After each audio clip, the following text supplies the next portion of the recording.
I have the interest and passion, and at the same time, I don't accept defeat. I'm Dr. Lilian Mary Nabulime. I'm a sculptor, and I work at the School of Fine Art. I graduated from the School of Fine Art with my first degree. Later on, did a master's, and the master's was on developing sculptures from tree roots. That was in 1993. That's when I finished. Later on, 2001, I went to the UK to do a PhD, and my study was on HIV/AIDS. Reason was that I had family who had been affected by HIV/AIDS. I finished my master's on developing sculptures that can help people to talk about HIV/AIDS. I had focused on women, but then I realized that without involving the men, we cannot end the HIV/AIDS disease. So men and women have to get together, talk about the disease, and see how the disease can come to an end. So I finished my PhD in 2007. I returned to Uganda. Of course, I continued teaching, and then I've been teaching, I've been traveling, talking about my master's, my PhD to the young, especially to the young people about it, and I've continued teaching. And then this year, I may retire.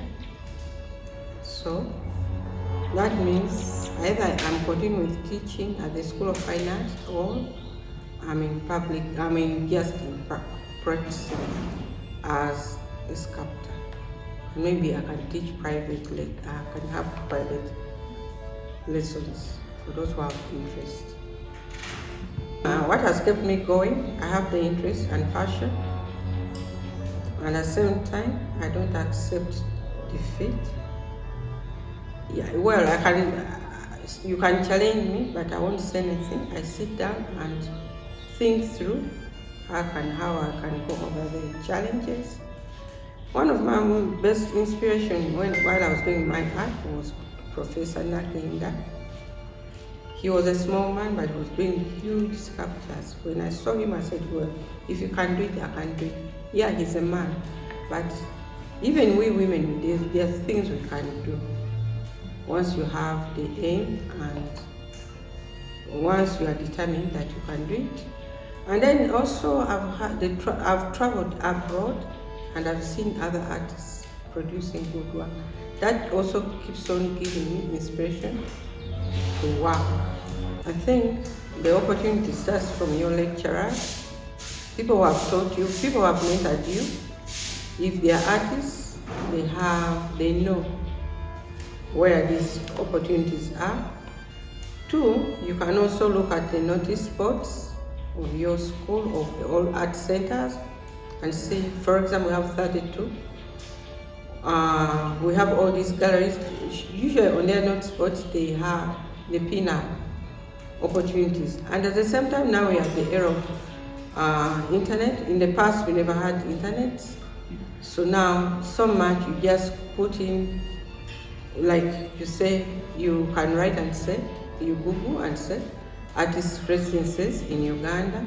If there are none, you go to East Africa, Kenya, Uganda, Tanzania, they have workshops. Then after that, you also diverse Africa. Then from Africa, then you go across Europe, Asia. There are so many residences and opportunities for artists. I'm teaching students, and as years go by, students are having less interest in what they are doing. They think that they will achieve everything on a silver plate. So they are very lazy. They are not committed. And I don't know whether they come to the School of Fine Art thinking that it is easy, that they'll get results. Yes, you can finish with a good grade, but if you are not practicing, then you cannot earn from art. And with art, you have to have passion and zeal. You might not earn now, but along the like within 5 years, you'll be able to make it. Well, when you work, the more you practice, that is the production. The more you practice, then you are able to know where you have challenges. At the same time, you also have to consult artists who are good in that area. But then the other challenge is finance. I was lucky that I was teaching at the School of Fine Art. So when you are teaching, that means you have a salary. At least you have some food on the table. But then it also depends on them. Where can you find a job that can give you an income? So if you are determined, you get that job and work, but at the same time, don't give up your practice, developing work. And at the same time, whatever work you do, make sure it is the best to your ability. If it's not up to standards, seek guidance. At the same time, if you're developing a work, if you're an artist, painter, sculptor, ceramist, then look for opportunity to exhibit your work. Start off from all the galleries around us. For me, I'm a lecturer, but I found it I'm surprised that students finish the first degree even not even entering into the gallery, which is within the school. Even the galleries around Kampala, they don't know them. So that means that person has no interest. They're just there to go through. Of course, women, we have a challenge. We are supposed to be mothers.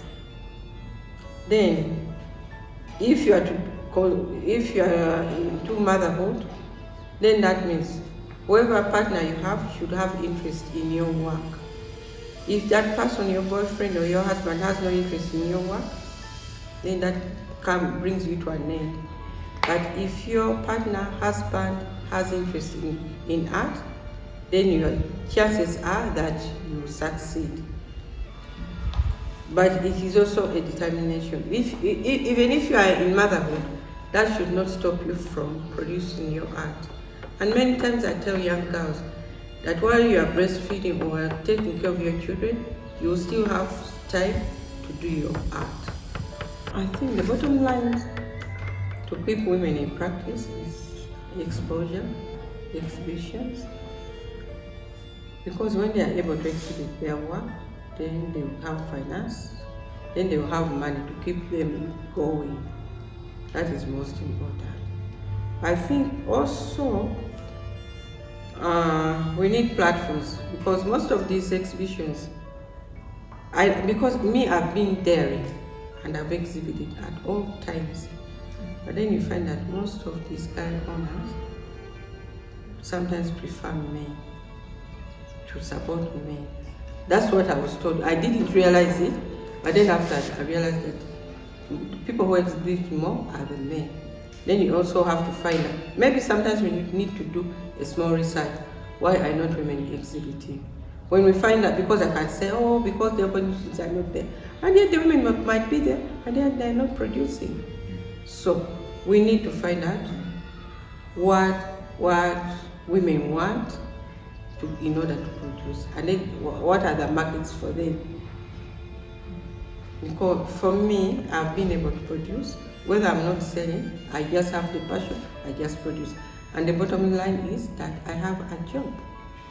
But then at the same time, if you earn some good money, try to invest. Because today you are selling, tomorrow you are not selling. Women in the creative industry, we'll always find a challenge. But you have to be determined that you have to succeed. You have to have a passion to do what you want, to do what you have to do. You have to have an interest in your area. Me, I'm a sculptor, I love my sculpture. Like this morning I woke up, of course I had to go for the business, but I realized I didn't have my tools. But then I realized I had a few of them, and then I said, yes, I'll be in Chanja and I'll do some work. And you found me working. So you have to think of the tools, the equipments, the materials, which enable you to produce that work. and talk about your interests.